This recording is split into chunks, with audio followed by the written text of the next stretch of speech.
और deep once को भड़काते हुए कहता है हमारे बीच कुछ लोग घुस आए हैं तो अपने वेपन उठाओ और लड़ो। किसी भी साथी पे भरोसा मत करना, हर कोई दुश्मन है। जिससे वो डीप वंस आपस में लड़ना शुरू कर देते हैं। यूंग कहता है आप सभी लोग उनसे उनकी कीमती चीजें छीन लो, अगर हम उन्हें मार गिराते हैं तो लूट का माल हमारा ही होगा। और वो सभी पिलर जाके उन पे अटैक करने लगते हैं। यूंग उन पे अटैक करते हुए कहते हमें सिर्फ उन्हें ही संभालना है, लेकिन डोंगा घबराते हुए कहता उधर देखो। लोगों किसी ने भी ऐसे मॉन्स्टर के बारे में कुछ भी नहीं कहा, क्योंकि उनके सामने उन सभी का बॉस आ जाता है जो कहता है तुम्हारी सूझबूझ सच में इम्प्रेसिव है, मैं सर्वशक्तिमान राजा हूँ किरगा। यूंग कहता है ये वही ब्लेड होना चाहिए जिसका जिक्र श्याम ने किया था। किरगा अपने वेपन को उठाते हुए कहता आज तुम्हारी मौत होगी और मैं तुम्हारे सिर को क्यों उसको अर्पित करूंगा। कहता बरजाई की स्वord इतनी पावरफुल है कि वो स्पेस और समय को भी चीर सकती है। किरगा उससे जबरदस्त अटैक कर देता है, लेकिन तभी उसके स्वord को जाके कोई रोक लेता है। यूंग कहता है वो शख्स है, और ये चांगू होता है जो कहता है ये तो बहुत ही खतरनाक हालात थे। यूंग कहता चांगू। किरगा कहता कितना मजेदार है, और वो पीछे को और होते हुए ऊपर की ओर जंप करता है। चांगू कहता सभी लोग सिर्फ नीचे करके बैठो। किरगा ऊपर से जबरदस्त अटैक करता है। यूंग कहता बच गए।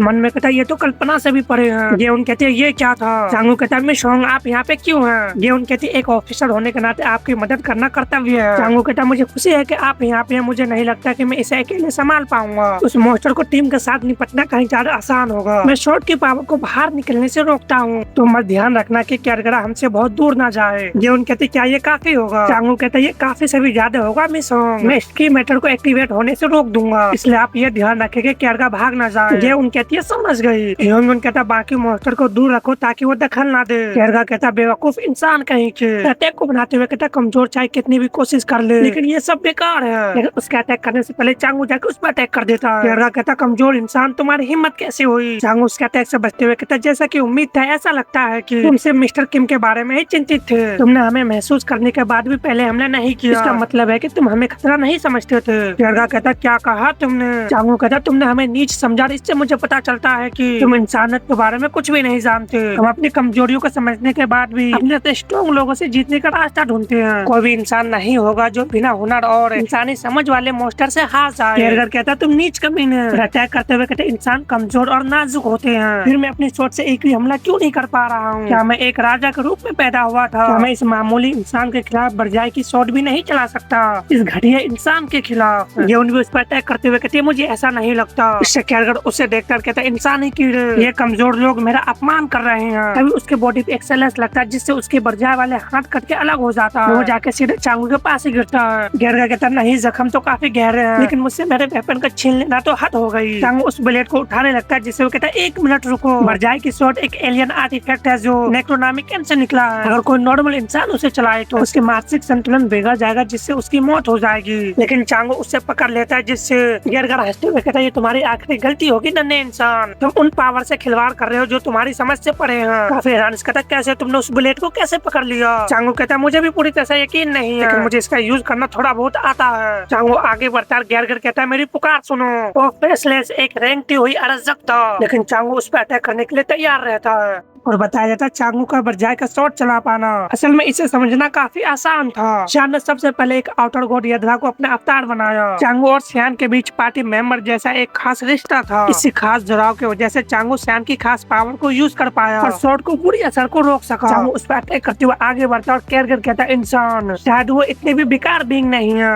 उसका बॉडी सेंटर से 2 टुकड़े होते वहीं पे गिर के मर जाता है। दूसरी तरफ देखते कुछ लोग काफी ज्यादा हाफ रहे होते हैं, भाग रहे होते हैं और कहते हैं वो हमारे बिल्कुल पीछे हैं। पीछे से हो कि कोई मैजिक करके उनके धीमा कर दे। वो लेडी कहती है वो मैजिक वाले माना स्टोन। उस मैजिशियन ने कहा था कि हम इसका यूज करके हम वापस समुद्र के किनारे जा सकते हैं। लड़का कहता है मुझे पता है, लेकिन इसका यूज करने पे हम अपने एरिया को खो देंगे। लड़की कहती खैर ये मरने से बेहतर है ना। चीखते हुए कहता सभी लोग मेरी तरफ। कहते ये क्या है। हाफते हुए कहता ये क्या था। और वो लोग अपने सामने को देखता है तो हम देखते ड्रैगन दोबारा जाग चुका होता है। यहाँ पे काफी बड़े बड़े क्रिएचर भी होते हैं, जैसे वो सभी डर के मारे कांप रहे होते हैं।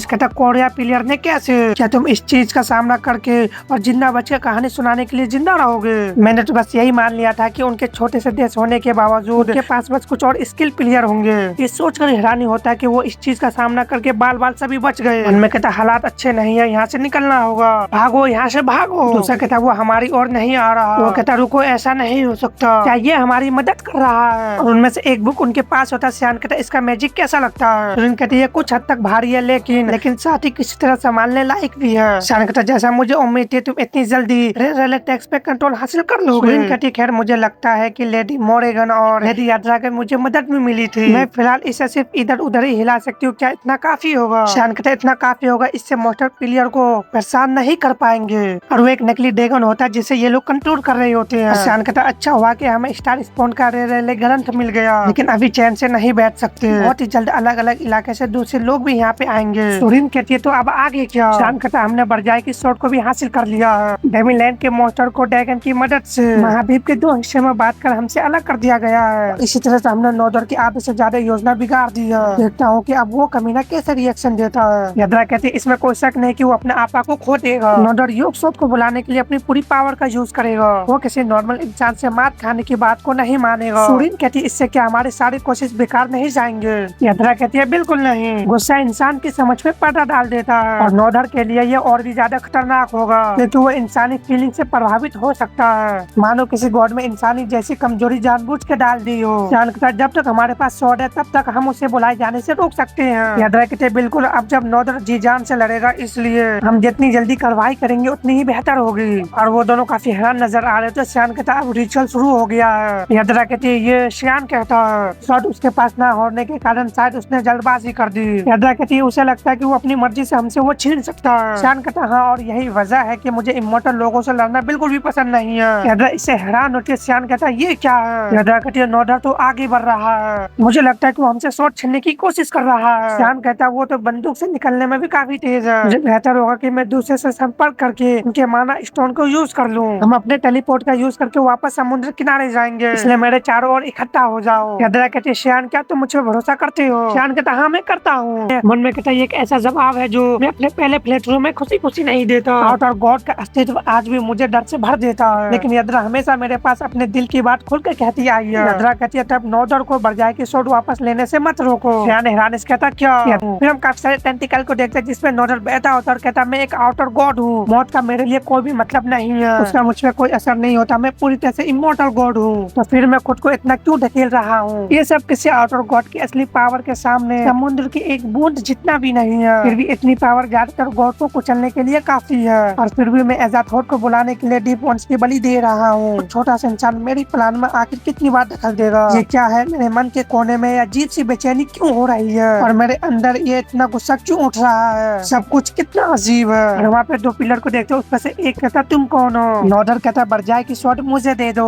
या फिर तुम मुझसे लड़ोगे इंसान। वहाँ पे चांगो भी होता है जो कहता अगर हम शॉट को दे दे तो क्या तुम हमें शांति से छोड़ दोगे? नॉर्डर कहता इसके अलावा और तुम किस काम के हो? मन में कहता बरजाई की शॉट को वापस पाना कोई चुनौती नहीं है, बस थोड़ी सी परेशानी है क्योंकि मैं इस समय ह्यूमन रूप में हूँ। चांगो कहता मुझे मंजूर है, जिसे गेउन कहती है चांगो। नॉर्डर कहता कितनी अजीब बात है, तुम तो सच में मेरा इरादा जानते होंगे, तुम्हें ये भी समझ जाना चाहिए कि इसे बचाने के लिए अपनी जान तक दांव पे लगानी पड़ेगी। चांगो कहता हम वैसे भी तुम्हारे खिलाफ फाइट को टाल नहीं पाएंगे, इसलिए जिंदा बचे रहने का कोई भी तरीका चुनने का ही हमारे पास रास्ता बचा है। नॉर्डर उस ब्लेड को लेते हुए कहता खैर तुम इसे अपनी मर्जी से देना चाहते हो, इसलिए मुझे अपने हाथ गंदे करने की कोई भी जरूरत नहीं है। उसके बाद वहाँ से वो चला जाता है। वहाँ से जाने के बाद बाकी प्लेयर के जान में जान आते हैं। गेउन उसके गले को पकड़ते हुए कहते तुमने ये क्या कर डाला, तुमने उसे शॉट क्यों सौंप दी? चांगो कहता ये मिस्टर किम थे, मिस्टर किम ने मुझे बिना किसी फाइट के आत्मसमर्पण करने के लिए कहा। कुछ समय पहले गेउन कहती ठीक है, वेडी को जाने से पहले कुछ दिन रुक कर आराम करके अपनी पावर को वापस जुटा लेते हैं। चांगो मन में कहता उम्मीद है कि आप सभी ठीक होंगे मिस्टर किम। दूसरी तरफ हम तीनों को देखते श्यान कहते क्या तुम्हें पूरा यकीन है कि ये सही रास्ता है? सुरीन कहती है शॉट को छोड़े हुए 1 दिन बीत चुके हैं, क्या हमें कम से कम कुछ तो करना चाहिए? श्यान कहते अगर हम वहाँ गए तो हम नॉर्डर के टकराव से बच नहीं पाएंगे, लास्ट में ये रिचुअल बंद हो जाएगी। सुरीन कहती है बिल्कुल इसे रोकना ही होगा। क्या तुमने लेडी यात्रा के साथ कुछ और प्लान बनाई है जिसके बारे में तुम मुझे नहीं बता रहे? यात्रा कहती है बिल्कुल भी सच नहीं है, लेकिन मुझे डर है कि मैं इसे आगे और कुछ नहीं समझा सकती। सुरीन चिढ़ते हुए कहती क्या तुम सच में सीरियस हो?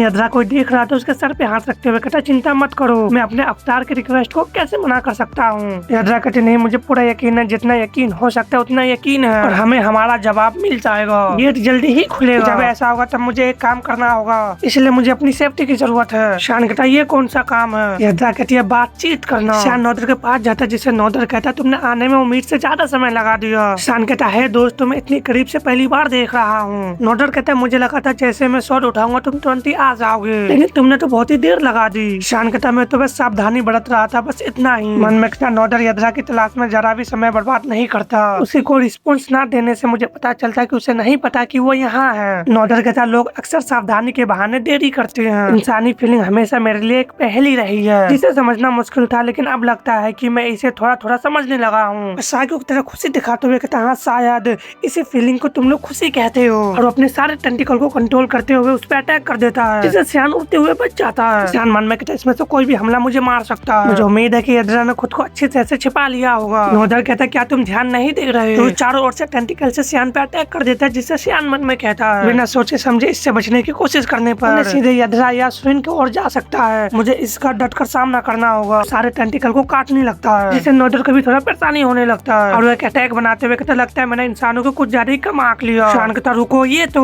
डार्क फेरो एक एनर्जी बीम से अटैक कर देता है, जो काफी स्पीड से सियान के पीछे चला जाता है। एक काफी बड़ा पोर्टल खुलता है, उस पोर्टल में से कुछ निकलता है। सियान कहता है क्या उसने उसके ग्रेविटेशनल फील्ड को मजबूत बना दिया? मैं तो वहाँ पैनकेक की तरह चपटा हो सकता था। नोडर इससे और भी गुस्सा हो जाता है, एक साथ 2 अटैक बनाता है और उन्होंने सियान पे अटैक कर देता है, लेकिन सियान वहाँ से गायब हो जाता है और कहता है क्या तुम यही सबसे अच्छा कर सकते हो? अभी एक अटैक आके नोडर को लगता है। हम देखते सियान अपने शॉट को उसके चेहरे के आर पार कर देता है। नोडर कहता है मुझसे बहुत ही बड़ी गलती हो गई, मुझे यकीन था कि तुम्हारी डिवाइन के बावजूद मैं तुम्हें कीड़े की तरह कुचल सकता हूँ क्योंकि तुम इंसान हो। सियान उससे पीछे को हो जाता है और वो साइको की तरह कहता है लेकिन मुझे बदलाव लाना ही होगा तुम्हारी जान लेने के लिए। मेरे लिए मौत जैसी कोई भी चीज मायने नहीं रखती। अगर मैं तुम्हें एक ही हमले में नहीं मार पाया तो मैं बार बार हमला करता रहूंगा। सियान मन में कहता वो इस बात का घमंड कर रहा है कि एक इमोर्टल अपने दुश्मन को कैसे खत्म करता है। नोडर कहता दर्जनों सैकड़ों हजारों और उससे भी ज्यादा। मैं देखना चाहता हूँ तुम आखिर कितने देर तक टिक सकती हो, लेकिन ये सब तभी संभव है जब तुम पहले मेरे हमले से बचकर जिंदा रह पाओगे।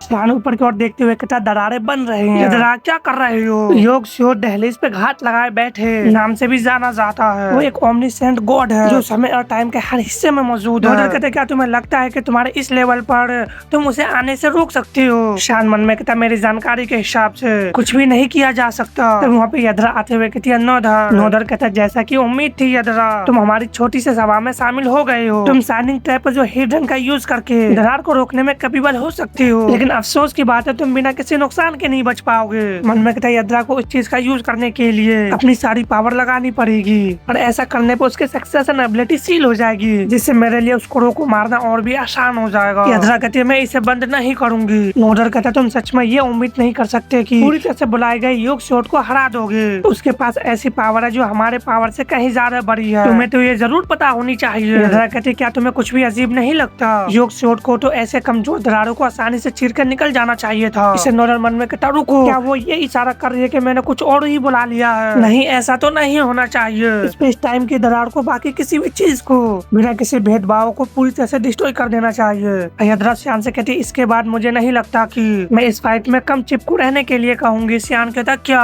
यद्रा कहती नोडर क्या तुम्हें पहले से पता था? मुझे एहसास हुआ कि मैं हद से ज्यादा जुनूनी हो गई हूँ जितना मुझे नहीं होना चाहिए। तो अपने हाथों को बंद करती है जिससे वहाँ पे हलचल होने लगता है। सियान मन में कहता योग शॉट कहाँ है? वो रहा नहीं, इसका पूरा बॉडी गहरे जख्म से भरा हुआ है, शायद ये मरने की हालात में है। वो चीज आखिर है क्या? नोडर भी काफी हैरानी से कहता क्या ये तो तुम अभी भी कैसे? सियान मन में कहता ये मौजूदगी अजीब तरह से जानी पहचानी लग रही है। यद्रा, और शायद यही हमारी यद्रा का असली रूप हो। और सियान बताता वो जिसने मेरे पहले प्लेटरूम में मेरा मार्गदर्शन किया और दुनिया खत्म होते ही मुझे छोड़ दिया था मेरे गॉडेस से, और अब वो मेरे सामने खड़ी है। और हम एक फ्लैशबैक देखते हैं जिसमें यद्रा सियान को देखते हुए कहती है मैं हमेशा सोचती रही थी फर्स्ट प्लेटरूम खत्म होने के बाद मेरे साथ क्या हुआ होगा। क्या मैंने सियान को सच में पीछे छोड़ दिया? मैंने ऐसा इसलिए किया क्योंकि वो इंसानियत को बचाने में फैल रहा। इस पर यकीन करना बहुत ही मुश्किल है। मैं उस समय क्या सोच रही थी, लेकिन कुछ दिन पहले संयोग से मुझे इसका जवाब मिल गया। कहती वो जरूर, मुझे एक ऐसी चीज मिली जिसे योग शॉट की बहुत ही बड़ी पावर ने छिपा रखा था। मेरे अतीत के वो यादें जिसके बारे में मुझे पता नहीं था। और अब हम एक फ्लैशबैक देखते हैं जिसमें यद्रा कहती बहुत ही कम समय बचा है, अगर इसी तरह चलता रहा तो मेरा अवतार डिस्ट्रॉय हो जाएगा। योग शॉट समय के पहिए के पीछे को घुमाने में कैपेबल होगा, हालांकि मुझे यकीन नहीं है कि वो मेरा रिक्वेस्ट को मानेगा या नहीं। कहते ये कैसे हो सकता है? क्या सियान ने समय को पीछे मोड़ दिया? क्या शुरू से सियान की यही खास एबिलिटी थी, पहले प्लेटरूम के शुरू में वापस जाने के बजाय दूसरे प्लेटरूम में लौटना? लेकिन क्या वो फ्यूचर को बदल पाएगा? मुझे नहीं लगता कि उसे किसी आउटर गॉड को हराने का तरीका पता है। तब मैं इसे करूंगी। और बताती उस मोड़ पे जहाँ सियान अतीत में गया, मैं समय की बाधाओं से आजाद हो चुकी थी, इतने लंबे समय तक जिसे इंसान समझ भी नहीं सकते।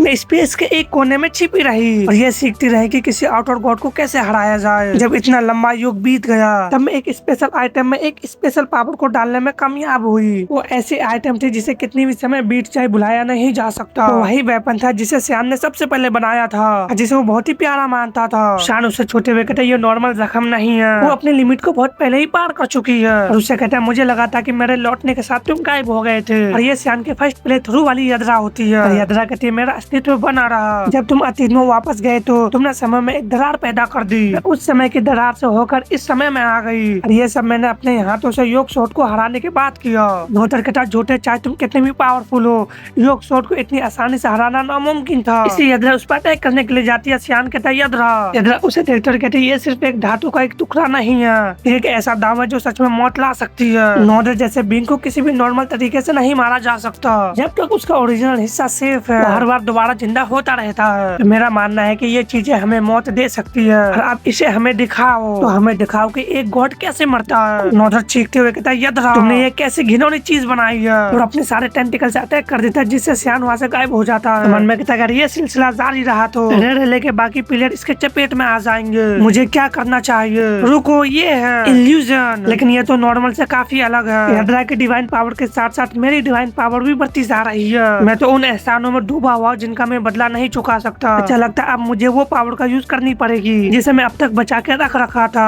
Proof of ट्रांसजेंडेंस। और कहता नोडर, जिसे नोडर का ध्यान उस पर जाता और हम श्यान के हाथों में पॉइंट ब्लैंकर और गॉड स्लेयर वेपन को देखते जिसे फ्यूचर वाली यात्रा लेकर आती है। और वो कहता है लगता है तुम्हें अभी भी इंसानी फीलिंग के बारे में बहुत ही जल्दी सीखने को मिलेगा। नोडर कहता तुम क्या कह रहे हो करो। श्यान कहता खैर एक ऐसी फीलिंग में जिसे मैं नहीं चाहता कि तुम एक्सपीरियंस किए बिना चूक जाओ, और उसे डर कहते हैं। नोडर कहता तुम कहते हो कि डर है करो, तुम्हारा अहंकार तो बेमिसाल है। श्यान कहता मैं तो बस ब्याज के सहित एहसान चुका रहा हूँ। नोडर कहता मैंने सिस्टम के नियम को तोड़ने से खुद को रोकने की पूरी कोशिश की, इसके चलते हो सकता है कि अब मैं इस खेल में वापस ना आऊँ। श्यान में हैरानी से कहता नहीं वो ऐसा नहीं कर सकता। नोडर कहता तुम जितना चाहिए उतने डिंगे मार सकते हो, क्योंकि तुम पहले ऐसे इंसान हो जिसने मेरा असली रूप देखा। श्यान मन में कहता क्या वो अपनी फुल पावर को अनलीश करने की कोशिश कर रहा है। वहाँ पे एक टेनोडर से उठ जाता। श्यान मन में कहता मुझे नहीं लगता कि वो उन सभी बंधनों से पूरी तरह से आजाद हो पाया। उसने इतनी आसानी से पहाड़ों को छेद दिया, उसकी डिवाइन पावर भी पूरी तरह से बढ़ गई होगी। नोडर कहता मैं इसे जल्दी ही खत्म कर दूंगा।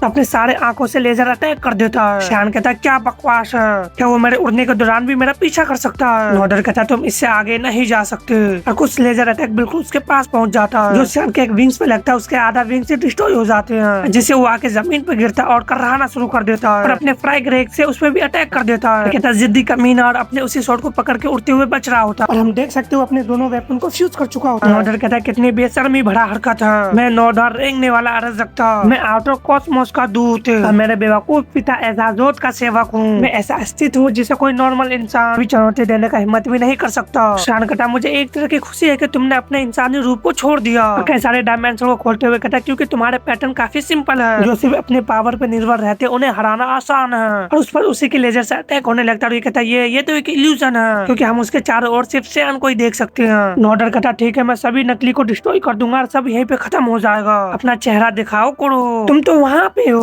और एक अटैक श्यान के पेट की आर पार हो जाता है, जिससे श्यान काफी ज्यादा जख्मी हो जाता है, उसके मुंह से भी ब्लड आने लगते हैं, और वो जाके जमीन पे गिरता है। नोडर हंसते हुए कहता हाँ बिल्कुल ये ह्यूमन पोटेंशियल का लिमिट है, चाहे तुम कितने भी एक्स्ट्रा ऑर्डिनरी क्यों ना लगो, लेकिन तुम अभी भी एक छोटे से हो। श्यान कहता जैसे कि मैंने कहा तुम बहुत ही सिंपल हो। हम लगता श्यान के रीढ़ के हड्डी तक नजर आने लगता है, वो किसी तरह से कांपते हुए खड़ा होने लगता है। नोडर कहता मुझे मत बताओ कि तुमने जानबूझ के चोट खाई। श्यान कहता मैंने उस छोटे से स्टंट के लिए अपनी सारी एबिलिटी का भरपूर यूज कर लिया। नोडर अपने पॉइंट ब्लैंकर से उस पर अटैक करने के लिए तैयार रहता, और नोडर मन में कहता ये तो मुसीबत का सिग्नल है, मुझे तुरंत यहाँ से निकलना होगा, लेकिन किसी रीजन से मैं ऐसा नहीं कर सकता। श्यान कहता अब तुम्हें वो सब दिखाई दे रहा जो तुम अपनी आंखों से नहीं देख रहे थे। डर का एहसास कुछ ऐसा ही होता है, और श्यान एक जबरदस्त अटैक कर देता है। नोडर भी कहता है क्या मैं मरने जा रहा हूँ, और उसके बॉडी में क्रैक होने लगता है, वहीं पे ढेर हो जाता है। कहता याद रहा तुम्हारी हिम्मत कैसे हुई, और रेंगने लगता है। कहता मैं इस तरह नहीं मर सकता, हाँ वो मेरी मदद कर सकता है अगर मैं आउटर कॉस्मोस में लौट सकूं और अपने फादर की पावर को उधार ले सकूं। श्यान कहता कहीं जा रहे हो, हम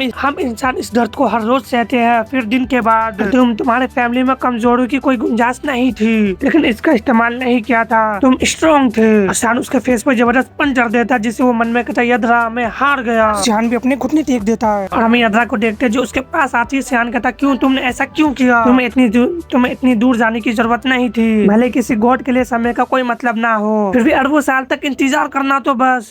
जब फर्स्ट प्ले थ्रू के लास्ट में मैं अकेला रह गया तब मुझे लगा था कि यद्रा ने मुझे छोड़ दिया, लेकिन ये सोच कर कि वो सब मेरे लिए करके चुपचाप चली गई। ये यद्रा कहती मुझे तो बस चिंता हो रही थी। मैं तुम्हारे मिले हुए इस नए अवतार को अपनी खुशी की कामना देती हूँ। समय की बहुत ही लंबी अवधि के दौरान तुम्हारे लिए हमारा प्यार हमेशा कायम है। समय से पहले जैसे ये सब बस अभी ही हुआ हो। तुम मेरे ही इकलौते अवतार हो, मेरे सबसे प्यारे बच्चे। शान कहता मुझे क्या करना चाहिए? यद्रा कहती है इसे प्यार से संभालो, शायद उसे ये भी बता दो कि उसने अच्छा काम किया है, अब वो इस आराम के हकदार है। जो ह्यूमन रूप में दिख रही है वो अभी की यद्रा है, जो गॉड रूप में वो फर्स्ट प्ले थ्रू वाली यद्रा है। शान मन में कहता है अतीत की यद्रा लगभग अपनी सारी पावर को खर्च कर चुकी है। शान कहता है यद्रा, वो मन में कहता है शायद वो एक कभी न खत्म होने वाले सपने में खो जाएगी, ऐसा सपना जो लगभग मौत के समान है। शान कहता मुझे माफ कर दो तुम पे भरोसा ना करने के लिए। फिर हमें अमीर के पैलेस को देखते हुए कहता क्या कहा तुमने?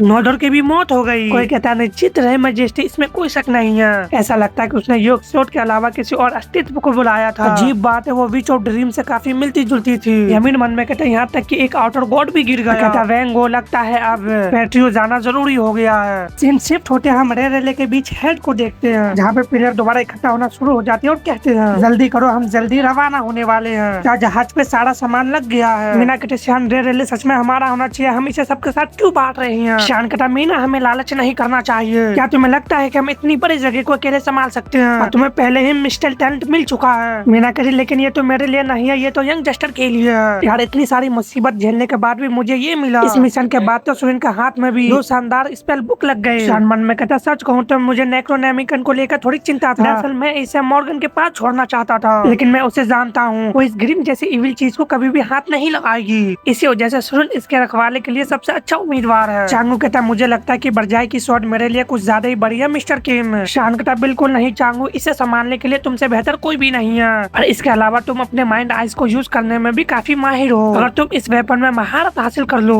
कोई भी तुम्हें छू नहीं पाएगा, जीसू या शायद लिन को छोड़कर। तभी यद्रा आते हुए कहती टाटा, क्या आज मुझ में कुछ बदलाव नजर आ रहा है? चांगू कहता मैं पक्का नहीं कह सकता। यंग जस्टर कहती है मैं भी नहीं। क्या तुमने अपने बाल को बढ़ा लिया? नहीं, शायद वो कुछ चीज बढ़ गई हो, वो तीनों ही मना करने लगते हैं। शान कहता मुझे भी कोई खास बदलाव नजर नहीं आ रहा है यद्रा। मन में कहता ऐसा लगता है कि उसकी डिवाइन पावर बढ़ गई है। रुको रुको जरा रुको, वो अभी भी एक नॉर्मल प्लेयर ही है, उसके लिए डिवाइन पावर हासिल करना नामुमकिन है। कहता यद्रा मुझे मत बताना। यद्रा कहती है तुम बहुत ही जल्दी समझ जाते हो यार, सच में मैंने खुद को पूरी तरह से इसमें एब्जॉर्ब कर लिया है। शान कहता क्या दूसरी यद्रा ने अपनी सारी पावर खोकर अपनी ओरिजिनल दुनिया में वापस नहीं लौट गई थी? यद्रा कहती क्योंकि एक ही जैसे अस्तित्व एक ही समय में मौजूद नहीं रह सकते, इसलिए मैंने उसे बस अपने अंदर एब्जॉर्ब कर लिया। ऐसा कर पाना सिर्फ इसलिए संभव था क्योंकि वो खैर में खुद ही थी। शान कहता क्या इसका मतलब यह है कि तुम दूसरे यूनिवर्स में मौजूद नहीं हो? यद्रा कहती सच में कोई बात नहीं है, अगर कोई गॉड गायब भी हो जाए तो भी कुछ खास फर्क नहीं पड़ता। वैसे भी आउटर गॉड में देखभाल करने के लिए कोई क्रिएचर मौजूद ही नहीं था। दरअसल मुझे विरासत तो मिले यादें काफी यूज की साबित हुई है। शान मन में कहता वो सही कह रही है। यद्रा को जैसे हम एक ऐसे आइटम बना पाए जो आउटर गॉड को भी मार सकती है। सबसे बड़ी बात यह है कि अब हमारे पास ये अमीर से डरने की एक वजह कम हो गई है। यद्रा कहती हालांकि हालात और भी बिगड़ सकते हैं। नॉर्डर की मौत की खबर अब तक अमीर तक पहुंच जानी चाहिए थी। शान कहता यह सुनकर मुझे बिल्कुल भी खुशी नहीं हुई। शान मन में कहता अब वो हमें परेशान करने का एक ही रास्ता कोलैब क्वेस्ट को अपनाएगा। तो अब तुम्हारा अगला कदम क्या होगा यमीर?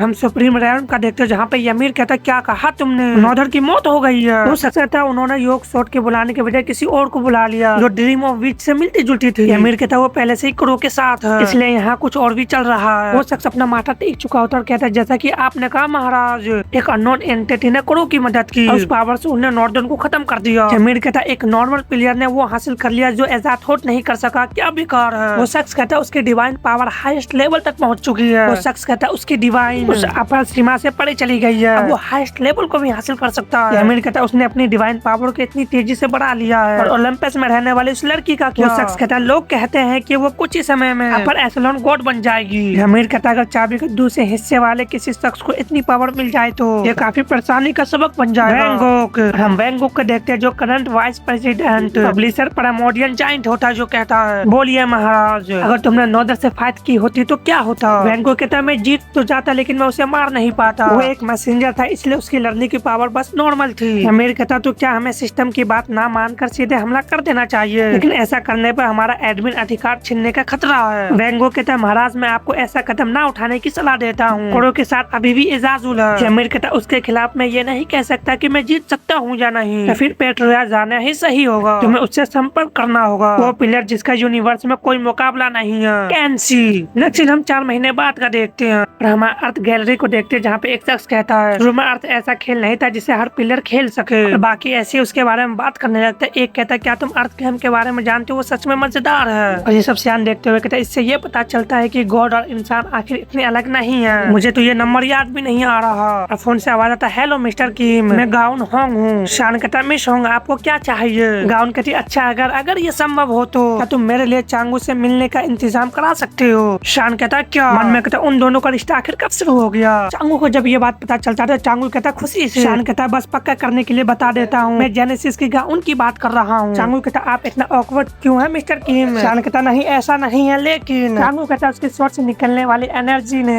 मुझे मोहित कर दिया, जबकि मैं तो उसे अपनी आंखों से देख भी नहीं सकता था। मेरा मानना है कि ये हमारे लिए एक दूसरे की मदद से बेहतर बनने का अच्छा मौका हो सकता है, चाहे ट्रेनिंग के लिए मुकाबला करके या बातचीत करके। मुझे अब मीटिंग के लिए निकलना चाहिए, इसे सियान मन में कहता है। लगता है दोनों के मकसद थोड़ा अलग है। नेहरू को गाउन को शायद इसमें थोड़ा मजा आ जाए। चांगू कहता ये कहना मेरी ओर से सही नहीं होगा, लेकिन मुझे लगता है कि हमें रास्ते में मिलने वाले अवसरों का भरपूर फायदा उठाना चाहिए। हमारा जिंदगी का कोई भरोसा नहीं है, इसलिए उनसे दूर रहना मुझे सही नहीं लगता मिस्टर किम। शान मन में कहता ऐसा लगता है जैसे वो सीधे मुझसे बात कर रहा हो। मुझे लगता है कि जीसू को यह बात समझ में आ गई है।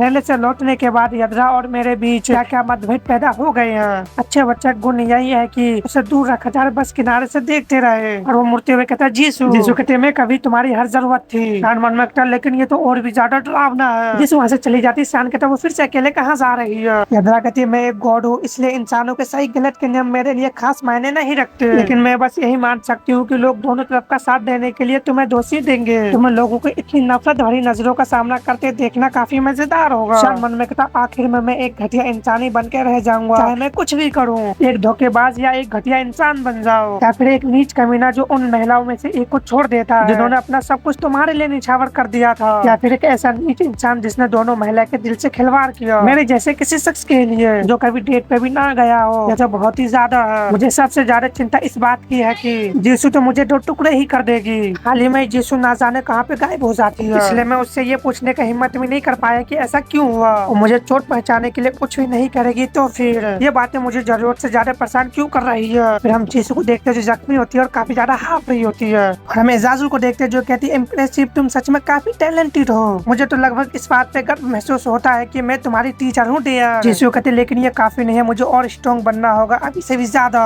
एजाजुल सोचने लगता है हम 3 महीने पहले का सीन देखते हैं। जीसू अपने घुटने पे होते हैं, कहते प्लीज मुझे आपकी जरूरत है। एजाजुल कहते ये सब किस बारे में है। जीसू कहते मुझे कोई डिवाइन पावर नहीं मिली है, अगर ये सिलसिला जारी रहा तो मैं सबसे पीछे रह जाऊंगी। मैं अकेले कमजोर दुश्मन से ही निपट सकती हूँ, और जब कोई स्ट्रॉन्ग दुश्मन सामने आता है तो शान उसे खुद ही संभाल लेता है। एक लड़की है जो अलग अलग तरीके से बहुत ही कीमती मदद करती है, और एक दूसरा लड़का ऐसा है जो दुनिया का सबसे ग्रेट वेपन बनाने वाला कारीगर है, और बरजाई की शॉट को हासिल करने के बाद वो शख्स अब और भी ज्यादा स्ट्रॉन्ग होता जाएगा। इन सब के अलावा उसमें जो टैलेंट मैंने देखी वो इतनी जबरदस्त थी कि मैं उसके बराबर पहुंचने की उम्मीद भी नहीं कर सकती थी। इसी तरह चलता रहा तो मैं उसके लिए सबसे बेकार हो जाऊंगी। एजाजुल मन में कहती कोरोना अब तक जीसू को किसी भी खतरनाक हालात में नहीं डाला है, ये सब उसी के भलाई के लिए किया गया, लेकिन अच्छे इरादा भी कभी कभी उल्टे पड़ जाते हैं। हालांकि ये पूरी तरह से समझने लायक भी है। मुझे बिल्कुल भी अंदाजा नहीं था कि लिन के लिए जीसू का जलन इतना ज्यादा होगी। लिन जल्दी ही डिविनिटी को बहुत ही हाई लेवल हासिल कर लेगी, जिससे जीसू को चिंता और भी बढ़ती जाएगी। और कहते तुम पावरफुल हो जीसू, और समय आने पर तुम भी डिविनिटी हासिल कर लोगे, लेकिन तुम इसके लिए इंतजार नहीं कर सकते है ना। जीसू कहती है बिल्कुल। एजाजुल कहती है तो फिर तुम मुझे क्या दे सकती हो नन्ही बच्ची। जीसू कहती है मनोरंजन। एजाजुल कहती है मनोरंजन। जीसू कहते मुझे और स्ट्रॉन्ग बनाना आपके लिए बहुत ही मजेदार होगा लेडी एजाजुल। एजाजुल कहती तुम काफी दिलचस्प हो, ठीक है मैं मान जाती हूँ। मन में कहती अगर जोन ना होता तो मैं इस छोटे से खजाने से सच में बहुत ही जलती। कहती मैं तुम्हें एक पावरफुल डीमन में बदल दूंगी जीसू।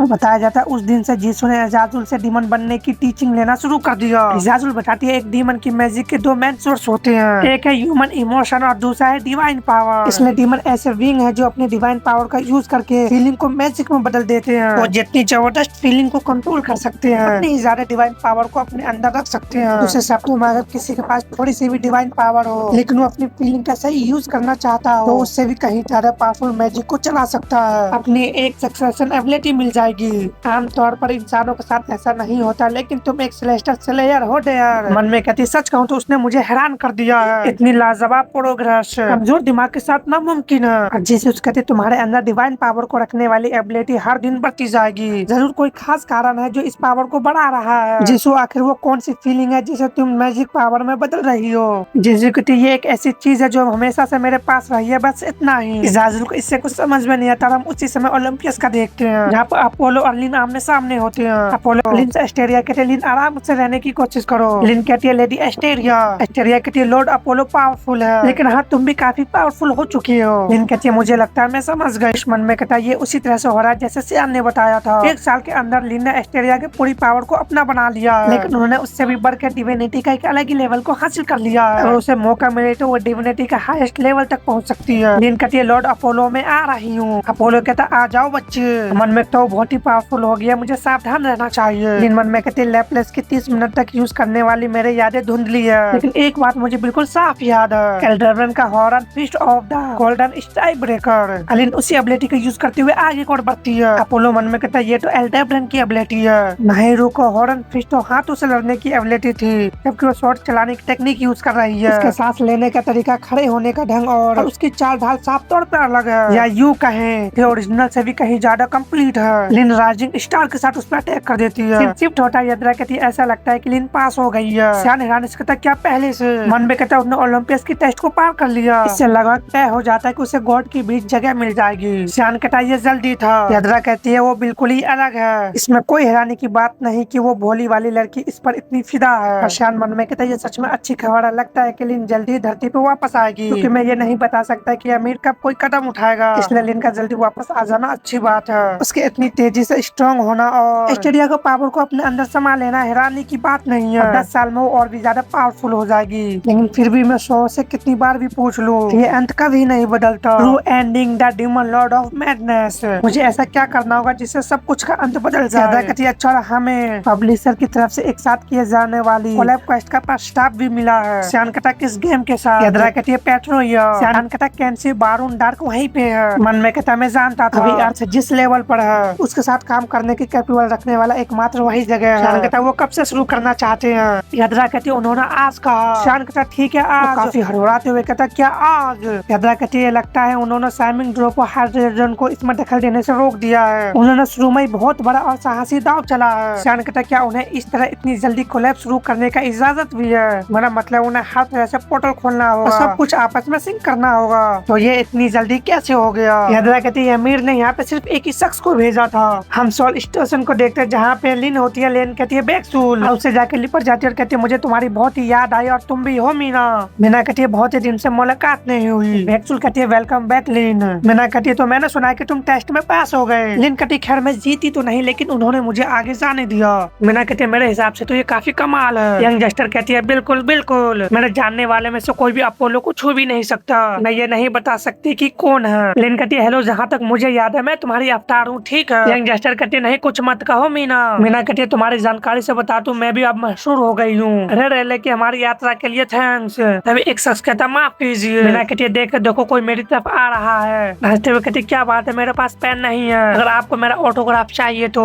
मन में कहती रुको इसके कपड़े में क्या गड़बड़ है? यही कैंसी होता है जो कहता है मैं तुम्हारे इसी घूरती हुए निगाहों से शर्म से लाल हो जाऊंगा, लेकिन क्या मैं तुमसे एक सवाल पूछ सकता हूँ मिस? शान हैरान से कहता एक अकेला शख्स, प्लीज मुझे मत बताओ, कैंसी पहले ही यहाँ है। कैंसी कहते क्या तुम्हें पता है कि डिसाइड नाम की जगह कहाँ पे है? मीना कहती है माफ करना ये नाम तो मुझे बिल्कुल भी याद नहीं आ रहा है, मुझे माफ करना कि मैं आपकी कोई भी मदद नहीं कर सकती मिस्टर। कैंसी कहता है मैं इस पे शर्त नहीं लगाऊंगा। देखिए बच्चे अक्सर अपने झूठ को अपने चेहरे पे जाहिर कर लेते हैं। मीना कहती है कम ऑन मिस्टर आप गलतफहमी में हैं। कैंसी कहता सॉरी लिटिल लेडी। अपने शॉट को निकालते हुए कहता लेकिन मुझे थोड़ी जल्दी है। लिन भी मन में कहती उसने अपनी शॉट कब निकाली, मैं तो उसे देख भी नहीं पाई। कैंसी कहता मैं दोबारा नहीं पूछूंगा लड़की, मैं डिसाइड कैसे जा सकता हूँ? चिंता मत करो मैं तुम्हें नहीं मारूंगा। लिन आगे आते हुए कहती है बहुत रूड है मिस्टर, और उसके हाथ को हटाने में मीना के हाथ तक कांपने लगते हैं। कैंसी मन में कहता कितना सरप्राइजिंग है। मन में कहता ये यूनिवर्स की सबसे छोटी गॉडेस है, वो लिमिटलेस पोटेंशियल वाली प्रोडिजी, आगे चलकर वो शायद मुझसे भी आगे निकल जाए। कहता लेकिन आज नहीं, तुम अभी तक उस मुकाम तक नहीं पहुँचे हो। तभी लिन पर मल्टीपल अटैक हो जाता है जिससे वो वहीं पे गिर जाती है। मीना उसे पकड़ते हुए कहती है लिन। मन में कहती उसने उसे पलक झपकते ही बेहोश कर दिया, मुझे तो उसके शॉट दिखाई भी नहीं दिया। कैंसी कहता है मैंने सुना है कि ये लड़की जो भी देखती है उसे कॉपी कर सकती है, तो फिर मुझे उसे एक ही झटके में खत्म करना होगा। मन में कहता वो स्ट्रॉन्ग है, अब तक मैंने जितनी भी दुश्मन का सामना किया उनसे कहीं ज्यादा स्ट्रॉन्ग। यंग जस्टर कहती अब हम मुसीबत में है मीना, वो शख्स कैंसी है। जस्टर कहती हाँ उसका पूरा नाम गेल बारनडार्क है, वो पेट्रोलिया का कैंसी है, पूरे यूनिवर्स का सबसे पावरफुल प्लेयर। मीना कहती है किस गॉड का अवतार है कि इतना पावरफुल है। जस्टर कहती बात यह है कि कोई भी गॉड उसे अपना अवतार नहीं बना पाया, वो जन्म से ही हाई लेवल वाला डिविनिटी वाला एक इंसान है। मीना मन में कहती हाईएस्ट लेवल, ये एक ऐसी चीज है जिसे सियान और लिन भी अभी तक हासिल नहीं कर पाया। कैंसी कहता लिटिल मिस, अब तुम मुझे चुपचाप अपने ठिकाने पे वापस ले चलो, मुझे लगता है कि तुम्हें काफी मिल चुका है ना। मीना मन में कहती हद से ज्यादा पावरफुल है, लेकिन फिर भी मुझे कुछ करना होगा। बेस पे सिविलियंस भी मौजूद है और वहाँ शाइनिंग ट्री पर हाइड्रोजन भी वहीं पे छुपा हुआ है। अगर मैं थोड़ी देर और टिक सकूं, शान जरूर आ जाएगा। ठीक है बस 10 मिनट में ये कर सकती हूँ। कैंसी कहता लगता है तुम कुछ समय पाने की कोशिश कर रहे हो, मुझे खेद है कि मुझे आपकी उम्मीद पे पानी फेरना पड़ेगा। और अटैक करते हुए कहता जैसा कि मैंने कहा मुझे जल्दी है। मीना कहती है पहले जैसा ही है, अपनी ब्लेड चलाया मुझे कुछ भी दिखाई नहीं दे रहा। हम वहाँ पे एक जबरदस्त अटैक को देखते हैं, इससे कैंसी भी कहता है ओ मुझे नहीं लगा था कि तुम इतनी समझदार और तेज नजर वाली होगी लिटिल लेडी, क्योंकि मीना उस अटैक से बच जाती है और यंग जस्टर कहती है सावधान रहो, वो पीछे नहीं हट रहा, वो बस अपनी शॉट को तुरंत खींच कर हमला करने की तैयारी कर रहा है। उसका मकसद ये है कि उसकी शॉट किसी दिशा में चलेगी, इसका अंदाजा लगा पाना नामुमकिन हो जाएगा। मीना कहती है मैं समझती हूँ। कैंसी मन में कहता उन्होंने कहा कि गोरी लड़की से सावधान रहना, लेकिन ऐसा लगता है कि इस प्लेनेट पर मौजूद हर कोई काफी स्किल है। वैसे वो कहाँ गई, क्योंकि हम देखते लिन उसके पीछे आ जाती है, उस पर एक जबरदस्त अटैक कर देते हैं, लेकिन वो उसके अटैक को रोकते हुए कहता है हॉर्न वाली बच्ची किसी न किसी तरह का हीलर रही होगी, मैजिक पावर पर इतना ज्यादा कंट्रोल की मैं भी लगभग महसूस नहीं कर पाया, ये तो सच में कमाल है। बैक्सूल कहती है लीना, वो भी उस पर एक अटैक कर देती है, जैसे वहाँ पे धूल उजटा लिन भी पीछे और होने लगती है, पीछे लैंड करती हुए तुरंत ही आगे और बढ़ती है, उससे काफी ज्यादा पास पहुंच जाती है। तभी वो काफी ज्यादा हैरान हो जाती है क्योंकि लिन के शॉट के 2 टुकड़े हो जाते हैं। कैंसी कहता बच्चे मेरा सवार अब खत्म होता जा रहा है, और मीना पे स्लैश लगाते जिससे मीना बार बार बचती है उस पे अटैक कर देती है और कहती तुम मुझे दोबारा बेवकूफ नहीं बना पाओगे। और मन में कहती शॉट उसके बॉडी को छूने से ठीक पहले चकनाचूर हो गई, मानो किसी चीज से टकरा गई हो। भले वो एक काम चलाओ शॉट है, फिर भी उसे सू ने बनाया था। कैंसी कहता ये सोचकर हैरानी होती है कि तुम इसे यूं ही रोक दोगे, तुम्हारे बारे में अफवाह सुनी थी, लेकिन इसे खुद देखना सच में चौंका देने वाला है। हालांकि तुम सारे हथकंडे आजमा सकती हो, लेकिन ये मेरे खिलाफ बिल्कुल भी काम नहीं करेगा। वो अपने पंच में किसी चीज को पकड़ते हुए फेंकती है जो और कोई नहीं मीना होती है, और काफी हैरान इसका बिल्कुल नहीं, तुमने मुझे कैसे देखा, मैं एक ऐसी कीड़ी में बदल गई थी जो लगभग इनविजिबल है। कैंसी कहता है जैसा कि मैंने कहा ये सब बेकार है, छोटी बच्ची सब बेकार, लेकिन ऐसा लगता है कि काफी सारे शॉट बनाते हुए कहता है मुझे तुम सबको पीट पीट कर बात को निकालनी पड़ेगी। इससे वो दोनों काफी ज्यादा हैरान हो जाते हैं, कहते मीना देखो। मीना कहती है मैं इस अटैक से नहीं बच सकती, जिससे वो अपने आंखों को बंद कर लेती। जब वो अपने आंखों खोलते तो काफी हैरान कहते क्या और एक कालकम, और अचानक से रुको इसका मतलब है हम देखते हमारा शान आ जाता जो कहता बच्चे को डरा कर जवाब निकालने से पहले तुम अपना इरादा क्यों नहीं बता देते, तब तो हम इस पूरे झगड़े से ही बच सकते हैं। मुझे पता है कि तुम यहाँ पे क्यों आए हो, तुम जैसे कोई सिर्फ यहाँ सिर्फ नॉर्मल कोलैब क्वेस्ट के लिए तो नहीं आएगा। कैंसी कहता है क्या मैं इतना फेमस हूँ, ऐसा लगता है कि तुम मुझे अच्छी तरह जानते हो दोस्त, मुझे लगा था कि धरती पे कोई भी मुझे नहीं पहचान पाएगा। चांद मन में कहता है यहाँ तक कि अमीर के लिए भी कैंसी की ताकत के दम पे काबू रखना मुश्किल है, और ये शख्स ऐसा है जिसमें ना तो कोई लालच है ना ही कोई महत्वाकांक्षा है, तो फिर एकमात्र कमजोरी वो चीज उसे अपना इरादा बदलने के लिए मना सकती है, वो है शानकटा फैमिली। कैंसी कहता है ऐसा लगता है तुम मुझे सच में जानते हो, शानकटा पैट्रियो सीधे पब्लिशर के कंट्रोल में है, इसलिए लगता है कि उन्होंने तुम्हारी नजर से बचकर तुम्हारे फैमिली तक पहुंच बना ली होगी। कैंसी कहता है तुम बिल्कुल सही हो, उनका मीना जांच ने मेरे फैमिली को मुझसे छीन लिया, फिर वो मुझे तुम्हें मारने के बाद उस आउटर गॉड को पकड़ने की इजाजत देते हैं, तो इसके लिए मुझे माफ कर देना, लेकिन तुम्हें मरना ही होगा। हम वहाँ पे एक जबरदस्त धमाके को देखते हैं, उस अटैक से वहाँ से स्मोक निकलने लगती है। शान उसे ढूंढने लगता है और कहता है कहाँ गया। बैक्सूल मैं चाहता हूँ कि तुम मीना को लेकर यहाँ से निकल जाओ। बैक्सूल कहती है ठीक है श्यान, और हम वहाँ पे एक मल्टीपल स्लैश को देखते हैं जिससे श्यान मन में कहता है ठीक है हमले से भागने का कोई भी फायदा नहीं है, वो मुझे पकड़ ही लेगा, इससे मेरे पास सिर्फ एक ही रास्ता बच जाता है, मुझे उसे ब्लॉक करना ही होगा। उसके सारे अटैक को रोकते हुए मन में कहता है वो छोन बॉक्स से कहीं ज्यादा तेज है, मुझे हमेशा से पता था कि वो स्ट्रॉन्ग है, लेकिन ये तो हद से ज्यादा है, मुझे उसके शॉट की स्पीड ढंग से दिखाई नहीं दे रही। एक स्लैश उसके बिल्कुल पास पहुंच जाता है, जिससे वो अपने पॉकेट डायमेंशन को खोलते हुए उस अटैक से भी बच जाता है। कैंसी भी मन में कहता उसने सच में सभी हमले को रोक दिया, मुझे लगा था कि अब कोई और सरप्राइज बाकी नहीं है, ऐसा लगता है कि इस दुनिया के सभी प्लेयर अपने अपने तरीके से मोस्टर है। उसके पीछे से फ्राई ग्रेट निकलता शान कहता तुम्हें सतर्क रहने की जरूरत हो सकती है, वो भी हैरान से कहता क्या मैंने कुछ ज्यादा ही आराम कर लिया, वैसे इससे कोई फर्क नहीं पड़ता, मेरी कोई कमजोरी नहीं है। उसके लगने से पहले स्वाद रिफ्लेक्ट हो जाता है, को लिंक पकड़ लेती है जो उसके पीछे ही होती है, जो जाके उस पर अटैक करती है, लेकिन वो दोबारा शान के पास आ जाती है और कहती है हमें क्या करना चाहिए, यहाँ पे कुछ भी काम नहीं कर रहा। शान कहता उसे अपने ऊपर हावी मत होने दो। अगर सिर्फ स्टेट्स को देखा जाए तो तुम उससे ज्यादा पीछे नहीं हो। सबसे बड़ा अंतर यह है कि वो अपनी डिवाइन पावर को किस जैसे कंट्रोल करता है। लिन कहते डिवाइन पावर को कंट्रोल करना, शान कहता उस पर कड़ी नजर रखे। यहाँ तक मैं जानता हूँ तुम उसे तुरंत ही समझ जाओगी।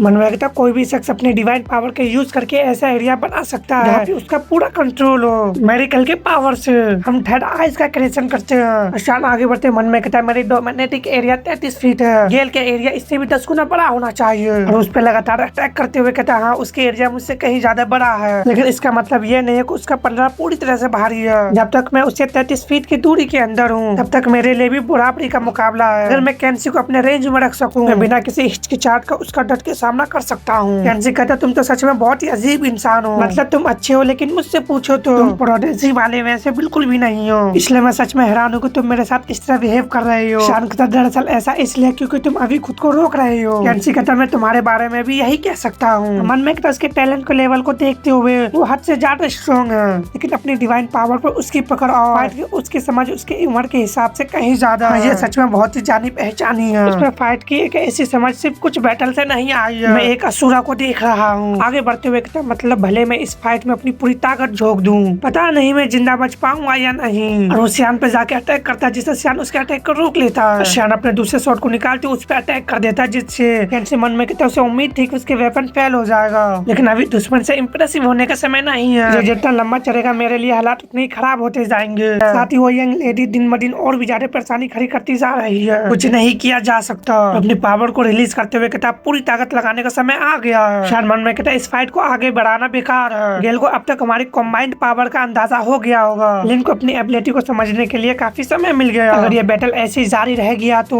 न सिर्फ सियोल स्टेशन बल्कि पूरा राजधानी तबाह हो जाएगी। शान कहता मैं एक प्रस्ताव रखना चाहूंगा, हम तुम्हारी फैमिली को बचाने में तुम्हारी मदद कर सकते हैं। गेल कहता माफ करना लेकिन ये पॉसिबल नहीं है। कोलैब क्वेस्ट पहले ही शुरू हो चुका है, इसका अंत तभी होगा जब हम में से किसी की मौत होगी। तुम्हें इस बात का एहसास होना चाहिए। शान कहता क्या तुम अपनी फैमिली को बचाने का मौका ठुकरा दोगे सच में? गेल मन में कहता वो सासे है। हाँ आखिरकार मैं इसी क्रू की बात कर रहा हूँ। वो अनोखा इंसान है जिसने सिर्फ 2 साल में पूरे यूनिवर्स का ध्यान अपनी ओर खींच लिया। शायद उसे कोई रास्ता पता हो। और कहता अगर ये झूठ नहीं था तो क्या था? सिर्फ मैं वही करूंगा जो तुम चाहते हो। शान कहता बोलकर किया गया वादा भी निभाना जरूरी है और इसका समाधान काफी सिंपल है। अगर इस मिशन को पूरा करने के लिए किसी को मरना पड़े तो फिर किसी न किसी की मौत होगी। हम कैपिटल सिटी ऑफ डार्क का देखते हैं जो कैंसाई का घर होता है। यहाँ सबसे लंबे समय से मौजूद वो सितारा है जहाँ खेल की कहानी आगे बढ़ती है। इसका असर इस देश में बिल्कुल भी नहीं पड़ा। फिर हम वैंगो को देखते जो कहता क्या वो फेल हो गया? मुझे लगा था कि नोडर को सिर्फ बहुत तक सीमित उस अनोखी पावर की मदद से मार पाया था, लेकिन उसने कैंसी को भी हरा दिया। ये तो मेरे सोच से भी परे है।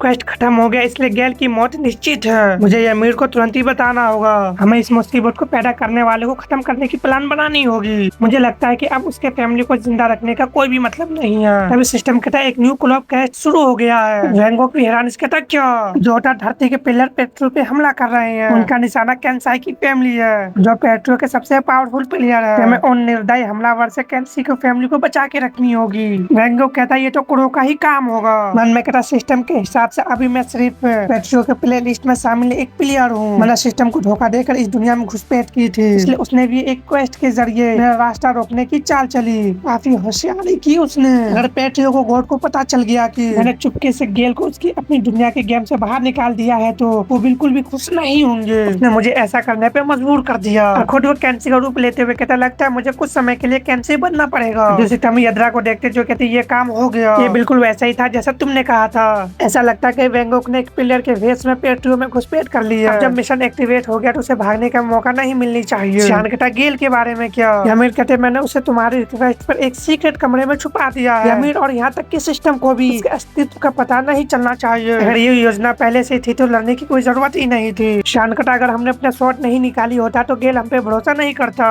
इससे उसे हमने ये साबित कर दिया कि हम वैंगो को हरा सकते हैं। मेरे लिए बस इतना कर दो कि गेल को कुछ ना हो। ठीक है अब मैं पेट्रा ही चला जाता हूँ। यद्रा कहती ठीक है ये मुझ पे छोड़ दो, लेकिन क्या तुम अकेले जा रहे हो? शान कहता बिल्कुल भी नहीं। इस बार मेरा इरादा है कि लिन को कुछ और एक्सपीरियंस दिला दूं। और कहता क्या तुमने सब कुछ पैक कर लिया है? लिन कहती हाँ सुओ ने मुझे कुछ नए इक्विपमेंट भी दे दिए। शान मन में कहता और बाकी इक्विपमेंट की बात करे तो उसके पीछे शायद जीउस का हाथ है। लिन के साथ लगाओ ऐसा बिहेव करता जैसे वो उसकी पोती हो। लेकिन जीसू के बारे में ये अजीब बात है क्योंकि वो हमेशा साथ में चलने के लिए सबसे ज्यादा एक्साइटेड रहती थी। ऐसा क्या कारण है कि वो इस ऑफर को ठुकराने के लिए इतनी अड़ी रही? जीसू कहती माफ करना ईशान मुझे अपने कुछ काम निपटाने हैं। ईशान कहता मुझे लगता है कि मुझे उसके मामले में दखल नहीं देना चाहिए। सिर्फ छोटा एजाजुल को देखते जो कहती वेलकम बैक जीसू, बैठ जाओ हम तुरंत शुरू करेंगे।